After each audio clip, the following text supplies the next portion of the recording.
There are also anaerobic adaptations, including an increase in the amount of ATP located in the muscles. There is little enzymatic change to this system though, but there are significant increases in the enzymes used in anaerobic glycolysis, which could be seen to decrease performance as there would be higher levels of lactic acid. But the performance does gain from this in an increase in strength that this training provides. It also allows the muscle to store phosphocreatine, therefore allowing for more sudden bursts of exercise. By having more PC, that therefore means the lactic acid system will be introduced later, so again lactic acid starts to inhibit performance later. This type of training also allows for an athlete to perform for longer without fatiguing. If we look at the same graph again, that as the speed of the treadmill speeds up, increases, in other words, the intensity, they can perform for longer after training, even with the build-up of lactic acid and it then entering the blood. The final adaptations we're going to look at are the skeletal adaptations. Although aerobic activity such as long-distance running doesn't cause any specific adaptations, it can help with keeping your bones stronger by increasing the bone density. Anaerobic training has much more of an effect on our skeletal system. It also has an effect on the bone's density. There are two types of cells, osteoblasts and osteoclasts, that are involved in this. This process starts with osteoclasts. They demolish the older bone, which is then reabsorbed by the body in the form of calcium. Then the osteoblasts lay down new minerals in that area to start the process of bone remodeling. In this process, the uptake of calcium increases, therefore making our bones much stronger. Specifically, weight-bearing activities will affect this process.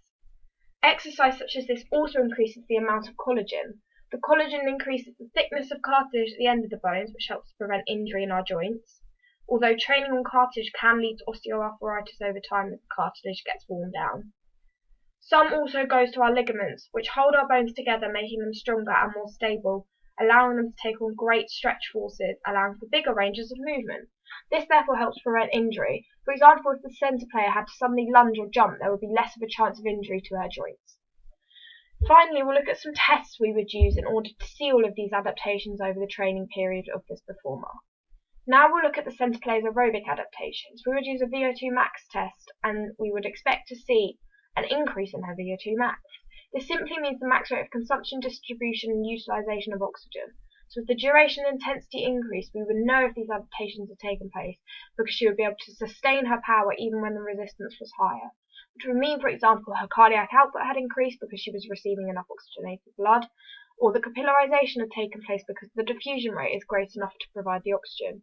It would also mean she had sufficient levels of ATP to allow the muscles contractions to continue to happen, and that her slow oxidative fibres had strengthened also. Finally, her point of OBLA would set in later, and she has built a higher resistance to lactic acid. Then to assess her anaerobic adaptations, we would look at two different tests, a simple standing vertical jump and a wing gait. The vertical jump would allow us to see her neuromuscular adaptations and subskeletal, that would show us the power she was now able to produce with stronger muscles and stronger support from her bones. The wing gait test is a series of sprints that would allow us to see where her ATP-PT system runs out when the lactic acid is beginning to be produced. She would slow down, but also her CV and respiratory system are now coping with anaerobic demands. The blue line in the graph is what we would expect to see in an athlete after a program of training. All of these things just mentioned should improve as a result of training, and if there was no improvements, then the training patterns for this athlete would have to be revised.